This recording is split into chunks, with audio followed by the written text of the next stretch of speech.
There are days I feel like a walking display, an outfit on a sales rack, and strangers pull and tug on me, asking themselves what outfit they are going to try on, which body they will feel out for their own. Years ago, I know my ancestors were talked out of their skin, tricked into experiments, put into zoos and circuses, dragged from their graves onto autopsy beds, unwillingly dissected after death because the people just didn't like how they used their last breath, that they chose to rest instead of give their bodies to science. These words, if only I had yours, I would know what to do with it. Is a spell to snatch every one of our cells and mold it into a capsule to swallow. Why don't you do something to your body, your hair, your face? If only I had your skin, your curls, I would. When the women in my family fought so I could do what I wanted with my body, how many of us black women are born children of Medusa, blessed to be appalling, yet watch our hideous heads be cut off and worn by the women we discuss? The same white women who told us if they were us, they would flood institutions with affirmative action and did, while we stayed the 10%. At the age of 16, someone told me if they were my age, they'd fix my face, behave. Then got a freckle-faced white girl who devoured my attitude, a record deal, and millions of views. My wrong must be right if every day someone is trying to convince me to sell myself so they can fashion it. Wow. Powerful poem. And as always, you always have social context and everything within your poem. So this is for all of you that are listening. What advice would you give to folks that are in leadership positions? Because like I said, whether it's you in the Nascar, Melissa, or whether it's you with the elderly care, Phyllis, or whether it's you, Stafford, as a business owner, or whether it's you, Ashley, as a poet, what advice would you give to folks that are in leadership if you could have a moment of their time? You can talk to anybody in leadership, whether that's in the Congress, whether that's in the White House, whether that's whatever, but what advice would you give them, and what would you love to tell them?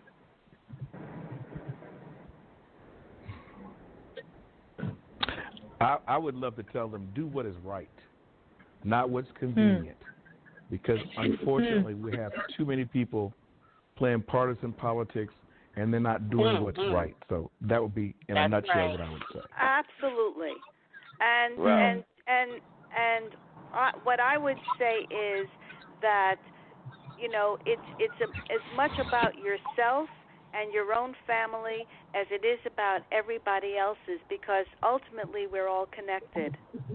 So if you think that you're legislating for, you know, for other people, or not legislating for other people, in reality, you're legislating or not legislating for yourself and your own loved ones. That's very true. And Melissa?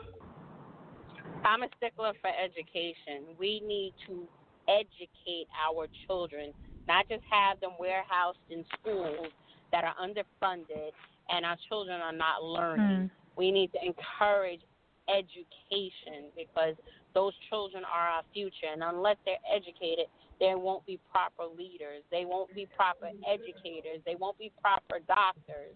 Everything will become about the money, the profit, as opposed to, you know, really having an impact in society. So we need to really get behind legislation and create a standard for education. Which we're supposed to be the number one country, supposed to be. At one time we were. How come our children are so poorly educated? Wow. And what about you, Ashley? You're just out of school, but even as a young person, a lot of times I'm amazed at the advice that I get from young people that is even just as pertinent as some of those from our elderly citizens. So as a young person, what would be some of your advice? Well, I would say just be your own advocate no matter what you do, because I believe it becomes difficult to gauge one's moral compass, or, you know, how respectable they look in this society, because we live in a capitalistic society that's almost cannibalistic. So in that sense, the best advice is just to look out for yourself, because you're living in a world where people are constantly trying to consume you and throw you away. Wow. That's very true. Actually, before we get out of here and everything, because I got about 8 minutes, and then I want to get from all of you kind of like ways that people can stay in touch with you and things of that nature. But before I get out, I do want to get at least one more point from you, actually. That's part of the reason I got you on, is I wanted to get at least I'd love to have my creative people, at least one of them, on the show. So if you can give us one more point, I would appreciate it. And just pick your topic. Like I said, I'm a big fan of the one about going to the PWI. So if you want to do that one, that's cool. But if you want to do another one, that's cool too. Oh, you mean the Savages one? Excuse me? That's what you're talking about. Are you talking about the Savages one? Yeah, Savages. Yeah, I can do that one. I'm pretty sure I have. Okay, let's see. So it goes like, they're savages, they're leaving humans, jack them from our shore. They're not like you and me, which means they must be evil. We must sound the drums of war. Those words my roommate spoke can never be drawn back. The shots rung throughout my body, they flowed down the tongue of her ignorance as she spat saliva Bible passages to salvate my indigenous instincts so my identity would be easier for her to stomach. You eat like a savage. I help you become more acceptable to society. Each hard consonant you spoke sounded like correctional facilities. Metal ropes African Americans are hung through in orange jumpsuits and bonds that put them in their place like the bands of dollars that jails count. Underneath the terrain of your white privilege, my roots are splitting pavements and pumping drums of war to my heart louder than your police sirens. You think your money can control me like slavery, that your dollar signs can chain me to your colonies. Don't you feel so amazing? I bet helping me feels a lot like saving children in Haiti or finally paying attention to the aftermath of Sony. I am not your charity. You will not auction me away from my mother by telling me you would have done a better job at raising me in this world where swollen pus wounds of whips aren't enough to distinguish my heritage. The rotting of strong, opaque flesh and your neglectance isn't a good enough explanation to why Martin Luther King has a holiday. How many young black men and women will have to be gunned down for you to realize I'm making a difference? If a black man is hung at 90 degrees, how many slings will it take for you to see my history? This is not the blind side. That is the majority. There are specks from your color spectrum that actually spot me. I paint graffiti from the watercolor of my tears on your blank canvas to show you I was never chipping. The Bronx is still burning. In Virginia, Nat Turner still lives in me. And your abolition abolishes my identity. I feel like an offering being passed around by your biddings. How many people in my family do you have to buy until you own me? I feel the squeezing of nooses around my neck as you try to fit me into a suit more your size, as if my people haven't had to bleed enough so I could sit among you bulletproof. Well, that's nice, but I heard that some slaves love to be slaves because their masters were so nice to them. You think you know me because you took African American studies? Your halo of light burns me like those old crosses in D.C. You can't control me. Doesn't my American name already baptize me into the red, white, and blue you branded on my ancestors' flesh?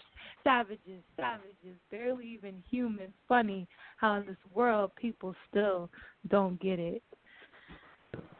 Wow.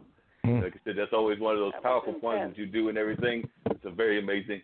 Like I said, we got about 5 minutes to go, so I want to go around the table one more time and everything. And if everybody, and I'll start with the lady first. So we'll go with Phyllis and then Melissa and Ashley, and then I'll come back to Stafford. So if y'all will tell folks how they can get in touch with you if they want to continue this conversation. And, of course, as I always say, because we're building this audience up and we always are willing to have you back on a regular basis. Melissa, you said you got some stuff that will be announced in the future, so we hope that when you make that announcement, you'll definitely make it here with us. But if you'll let folks know how they can reach out to you. So, Phyllis, if you'll let folks know how they can find you either on Amazon or just in general, and then we'll go from there. Okay, perfect. Thanks. So the name of my book is Overdue Quality Care for Our Elder Citizens. It is on Amazon and BarnesandNoble.com. People can reach me at Phyllis at voiceforeldercare.com. My website is www.voiceforeldercare.com, but the email address is Phyllis that's PHYLLIS @voiceforeldercare.com, and they could reach me at 203-594-6878 or 203-886-6934. Appreciate you. Melisa, how can folks reach you? And maybe they want to be a driver. Maybe they just want to help you in business. Maybe there's a big-time donor that wants to actually invest in your company. But however they want to do it, how can they reach out to you?